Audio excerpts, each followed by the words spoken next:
ಅವ್ನು ತುಂಬ ಏನಂತಾರೆ ಲೈಕ್ ಮುಗ್ಧ ಅನ್ನೋ ಥರ ಇದ್ದಾನೆ. ಬಟ್ ಅವ್ನು ಪಾಸ್ಟ್ ಎಲ್ಲ ಏನಿದೆಯೋ ಅದ್ರ ಬಗ್ಗೆ ನಾನೇನು ಇದು ಮಾಡಕ್ಕೆ ಹೋಗಲ್ಲ. ಬಿಕಾಸ್ ನೋಡ್ತೀರಾ? ನೋಡ್ತೀನಿ. ಯಾರು ಇಷ್ಟ ಆಗ್ತಾರೆ? ನನಗೆ ಅದಕ್ಕೆ ನಾವು ಕಾರ್ತಿಕ್. ಏನಕ್ಕೆ ರೀ? ಅವನೊಂಥರ ಲೈಕ್ ತುಂಬ ಪೇಷನ್ಸಿಂದ ಆಡ್ತಿದ್ದಾನೆ ಆ್ಯಂಡ್ ತುಂಬ ಜೆನ್ಯೂನ್ ಆಗಿದ್ದಾನೆ ಅನ್ಸುತ್ತೆ. ಅದಕ್ಕೆ ಕಾರ್ತಿಕ್ ಅವರು ಸಂಗೀತ ಅವ್ರ ಮಾತು ಕೇಳ್ಕೊಂಡೇ ಆಟ ಆಡ್ತಾ ಇದಾರೆ ಅನ್ನೋದು ಟಾಕ್ ಇದೆ. ಇಲ್ಲ, ಐ ಮೀನ್ ಸ್ಟಾರ್ಟಿಂಗ್ ಸ್ವಲ್ಪ ಹಂಗಿದ್ರು, ಬಟ್ ಆಮೇಲೆ ಯಾವಾಗ ಅವ್ರಿಬ್ರು ಮಧ್ಯ ಫೈಟ್ ಆಗಿ ಆಮೇಲಿಂದ his playing is own game. ಇಲ್ಲ, ಈಗಲೂ ಸಂಗೀತ ಅವ್ರು ಏನಾದ್ರು ಬ್ರೇಕ್ ಹಾಕಿದ್ರೆ ಅಂದ್ರೆ ಬ್ರೇಕ್ ಅಲ್ಲೇ ನಿಂತ್ಕೊಂಡು ಬಿಡ್ತಾರೆ. ಇಲ್ಲ, ಇವಾಗೇನು ಆ ರೀತಿ ಆಡ್ತಿಲ್ಲ ಅವನು. ಬಿಕಾಸ್ ಏನು ಈಗ ಅವ್ನು ಜಸ್ಟ್ ಕೇರ್ ಮಾಡ್ತೀನಿ. ಬಿಕಾಸ್ ಅವಳಿಗೆ ಹುಷಾರಿಲ್ಲ, ಕಣ್ಣೇನೋ ಪ್ರಾಬ್ಲಮ್ ಏನಿದೆ, ಜಸ್ಟ್ ಕೇರ್ ಮಾಡ್ತೀನಿ ಅಷ್ಟೇ. ಬಟ್ ಅವ್ನ ಗೇಮ್ ಏನು ಆಡಬೇಕು ಅದನ್ನೇ ಆಡ್ತಿದ್ದಾನೆ ಇವಾಗ. ವಿನಯ್ ಕಾರ್ತಿಕ್ ಗುಡ್ ಫ್ರೆಂಡ್, ಸಂಗೀತದಿಂದ ಅವರು ದುಶ್ಮನ್ಗಳಾಗ್ತಾ ಇದ್ದಾರೆ, ಏನಂತೀರ ಇದಕ್ಕೆ? ಐ ಮೀನ್ ಅವರಿಬ್ರು ಗುಡ್ ಫ್ರೆಂಡೋ ಇಲ್ವೋ ಅನ್ನೋದು ನಾವು ನೋಡಿಲ್ಲ. ಫಸ್ಟ್ ಆಫ್ ಆಲ್ ಅವರಿಬ್ರು ಹಂಗೆ ಹೇಳ್ಕೊತಾರೆ, ವಿನಯ್ ಹಂಗೆ ಹೇಳ್ಕೊತಾನೆ. ಬಟ್ ಕಾರ್ತಿಕ್ ಏನು ಅಷ್ಟೊಂದೇನು ಹೇಳಲ್ಲ ಅವ್ರ ಫ್ರೆಂಡ್ಶಿಪ್ ಬಗ್ಗೆ. ಬರೀ ವಿನಯ್ ಮಾತ್ರನೇ ಹೇಳ್ತಾರೆ. ಬಟ್ ನಮಗೆ ಗೊತ್ತಿಲ್ಲ ಅದ್ರ ಬಗ್ಗೆ ಏನು ಅಂತ. ಅದಕ್ಕೆ ಅವರಿಬ್ರು ಗುಡ್ ಫ್ರೆಂಡ್ ಇದ್ದಾರೆ. ಅದರಿಂದ ಇವಳಿಂದ ಅವರಿಬ್ರು ಏನು ಫ್ರೆಂಡ್ಶಿಪ್ ಹಾಳಾಗ್ತಿದೆ ಅನ್ನೋದು ತಪ್ಪು. ಇವಾಗ ಒಂದು ಹೊಸ ಫ್ರೆಂಡ್ಸ್ ಬಂದಿದ ತಕ್ಷಣ ಇನ್ನೊಂದು ಫ್ರೆಂಡ್ಶಿಪ್ ಹಾಳಾಗ್ತಿದೆ ಅಂತ ಹೇಳೋದು ದಟ್ ಇಸ್ ರಾಂಗ್. ಏನು ಇವಾಗ ಯಾವುದೋ ಒಂದು ಫ್ರೆಂಡ್ಶಿಪ್ ಇದೆ ಅಂದ್ಬಿಟ್ಟು ಇನ್ನೊಂದು ಫ್ರೆಂಡ್ಶಿಪ್ ಮಾಡಬಾರ್ದು ಅಂತೆಲ್ಲ ಯಾರು ಹೇಳಂಗಿಲ್ಲ. ಆ್ಯಕ್ಚುಲಿ ಅದೆಲ್ಲ ಅವ್ರವ್ರಿಗೆ ಬಿಟ್ಟಿದ್ದು, ಅವ್ರ ಪರ್ಸ್ನಲ್ ಥಿಂಗ್ಸ್ ಆಗಲ್ಲ. ವಿನಯ್ ಸಂಗೀತ ಅವ್ರ ಜಗಳ ನಿಲ್ಲುತ್ತಾ ನಿಲ್ಲಲ್ವಾ? ಮೋಸ್ಟ್ಲಿ ನಿಲ್ಲಲ್ಲ ಅನ್ಸುತ್ತೆ. ಇರ್ಲೇಬೇಕಂತೀರ ಜಗಳ?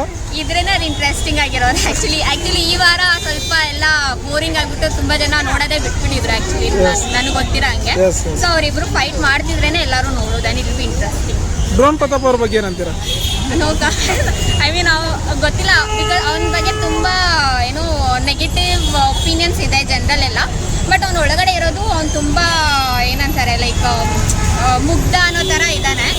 ಬಟ್ ಅವ್ನು ಪಾಸ್ಟ್ ಎಲ್ಲ ಏನಿದೆಯೋ ಅದ್ರ ಬಗ್ಗೆ ನಾನೇನು ಇದು ಮಾಡಕ್ಕೆ ಹೋಗಲ್ಲ. ಬಿಕಾಸ್ ಇವಾಗ ಹೆಂಗಿದಾನೋ ಅದನ್ನ ನೋಡಿದ್ರೆ ಇಸ್ ಗುಡ್ ಅಷ್ಟೇ. ಡ್ರೋನ್ ಪ್ರತಾಪ್ ಅವರು ಹೊರಗಡೆ ಮಾಡಿರೋದಕ್ಕೆಲ್ಲ ಮರೆತು ಒಳಗಡೆ ಆಗಿರೋದನ್ನ ಒಪ್ಕೊಂಡು ಡ್ರೋನ್ ಪ್ರತಾಪೇ ವಿನ್ ಅಂತೇಳಿ ಫಿಕ್ಸ್ ಆಗಿದ್ದಾರೆ ಕರ್ನಾಟಕ ಜನ ಆಲ್ಮೋಸ್ಟ್ ಆಲ್. ಇಲ್ಲ, ನನಗೆ ಅವ್ನು ವಿನ್ ಆಗೋದೆಲ್ಲ ನನಗೆ ಆ್ಯಕ್ಚುಲಿ ಇದಿಲ್ಲ. ಬಿಕಾಸ್ ಈಗಲೂ ಕೂಡ ಅವ್ನು ಏನು ಕಂಪ್ಲೀಟಾಗಿ ಒಪ್ಕೊಂಡಿಲ್ಲ ದಟ್ ಅವನೇನೋ ತಪ್ಪು ಮಾಡಿದ್ದಾನೆ ಅಂತ. ಇವಾಗ ಅವನೇನೋ ತಪ್ಪು ಮಾಡಿದ್ರು ಅದರಲ್ಲೂ ಕೂಡ ಅವನು ಇನ್ನು ಬೇರೆಯವ್ರು ಏನು ಅವನಿಗೆ ಮಾಡಿದ್ರು ಅನ್ನೋದನ್ನೇ ಹುಡುಕ್ತಿದ್ದಾನೆ ಹೊರತು ಅವನ ತಪ್ಪ ಬಗ್ಗೆ ಅವನು ಕಂಪ್ಲೀಟಾಗಿ ಅಕ್ಸೆಪ್ಟ್ ಮಾಡ್ತಿಲ್ಲ. ಸೊ ಅದರಿಂದ ನನಗೆ ಅವನ ಬಗ್ಗೆ ಅಷ್ಟು ಇದಿಲ್ಲ. ಲೈಕ್ ಅವ್ನ ಕಡೆ ಏನು ಫೇವರ್ ಇಲ್ಲ, ಲೈಕ್ ಅವ್ನು ವಿನ್ ಆಗಬೇಕು ಅಂತ.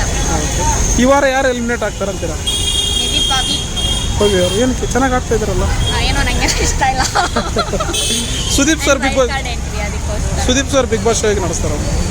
ಅದು ಚೆನ್ನಾಗಿ ನಡೆಸ್ತಿದ್ದಾರೆ. ಬಟ್ ಲಾಸ್ಟ್ ವೀಕಲ್ಲಿ ಏನದು ರಾಕ್ಷಸರು ಅದೆಲ್ಲ ನಡೀತಲ್ಲ, ಟಾಸ್ಕ್ ಆದಮೇಲೆ ಇನ್ನೂ ಜಾಸ್ತಿ ಎಕ್ಸ್ಪೆಕ್ಟ್ ಮಾಡ್ತಿದ್ರು ಆ್ಯಕ್ಚುಲಿ ಎಲ್ಲರೂ ಅವರಿಂದ. ಲೈಕ್ ಇನ್ನೂ ಒಳ್ಳೆ ಜಡ್ಜ್ಮೆಂಟ್ಸ್ ಆ್ಯಂಡ್ ಒಳ್ಳೆ ಏನು ಅವ್ರಿಗೆಲ್ಲ ಇನ್ಪುಟ್ಸ್ ಇನ್ನೂ ಚೆನ್ನಾಗಿ ಕೊಡ್ತಾರೆ ಅಂತೆಲ್ಲ ಎಕ್ಸ್ಪೆಕ್ಟ್ ಮಾಡ್ತಿದ್ರು. ಬಟ್ ಅದಾಗಲಿಲ್ಲ actually. That was quite disappointing. ಅದು ಬಿಟ್ಟರೆ ಈಸ್ ಡೂಯಿಂಗ್ ವೆಲ್.